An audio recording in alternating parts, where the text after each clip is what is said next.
Check that out, man. You won't believe what that is. That's audio. I'll explain why in a minute, but just to prove it, I mean, we're on XY mode on the scope, but let's jump over to the traditional way of looking at it.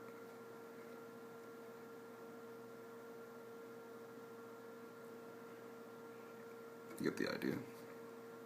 Slow it down a little bit for you.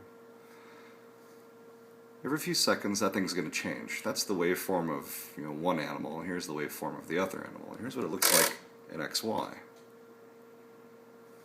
What I'm planning on doing is taking the algorithm that I wrote that produces these. Let me get that centered, by the way.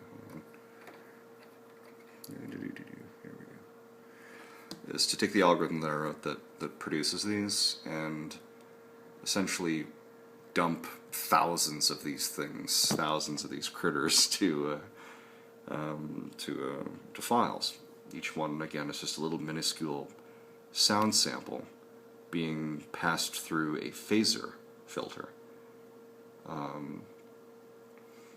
That will eventually go to an OCR routine that'll try to divine or sort out which of these patterns look like letters and numbers, and then sort of build a catalog of them. Like this one kind of almost looks like an L maybe on a good day. That over time I'll collect enough of these that I can start to crossbreed them, because that's all they are. I mean, it's just an audio sample. Again, that's just audio, just viewed as XY. It looks like that. Over time, presumably, that will have more of a refined shape to each letter, because I'll have a pool, a seed, a population of 5 or 6 different shapes that look like zeros or ones or twos or threes or whatever. Let's have a look at the code real quick. That's just diag info. Let's have a look at the actual code. It's ridiculously simple. All we're doing is we're starting off with 2 random numbers that represent, it's basically a frequency for the left and right channel on stereo audio.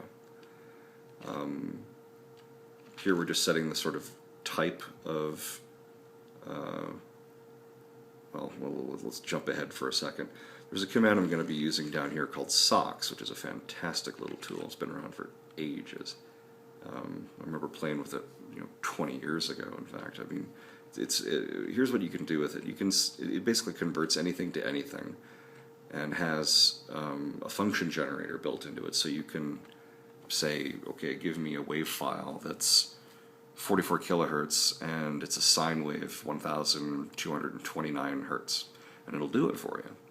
And not just sine waves either. It does square, sawtooth, triangle, white noise, pink noise, brown noise. That's what that stuff is up here. We're basically declaring what type of function that we want it to generate on the left and on the right speaker channel for that wave. The third invocation of socks right here is basically gluing them together into one single stereo wave file, and dumps that to a file. This stuff here at the end is just something to gag the command, so I don't have to look at it if it has something to say. And here, if I can get it in focus, all we're doing is we're playing that resulting wave file with a phaser filter, and we can control how much of that wiggle that you saw occurs by fiddling with these values. So let's have a look at it again. Again, no bullshit. I mean, there's an empty scope. We're not pushing anything. And with just that little of code, there's nothing below it, nothing above it, nothing up my sleeve. Let's jump back and kick it off. And here we are. I'm flat out fucking amazed. Maybe I'm sleep deprived here, but that's my accomplishment for the day. Is I'll be able to dump these things in mass to an OCR routine that tries to build a seed population of sound samples that look like characters, and then ultimately push them to, you know, the old Heathkit oscilloscopes I picked up on eBay. But, you get the idea. If we change the parameters on that, you know, those calls to socks, we can actually make them more stringy and less clumpy. It's a remarkable sort of process. In fact, let me do that. Why not? As long as we're got a camera on it.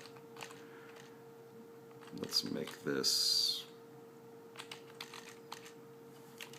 point ridiculously small O2 and write that out. And here's what the result looks like. Stringy looking, not as clumpy. Just crazy looking. I've never seen anything like that. Hope it's centered. I'm not sure if it is or not. Bump it over here. Yeah, I think it's centered.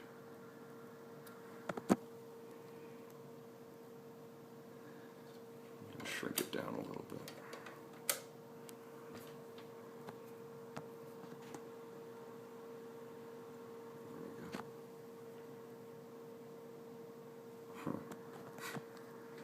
It's just nuts.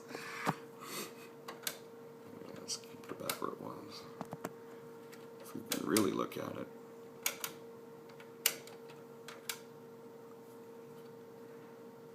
you get some of the fine detail in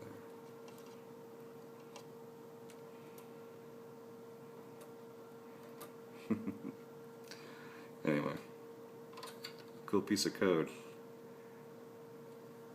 That's it for now.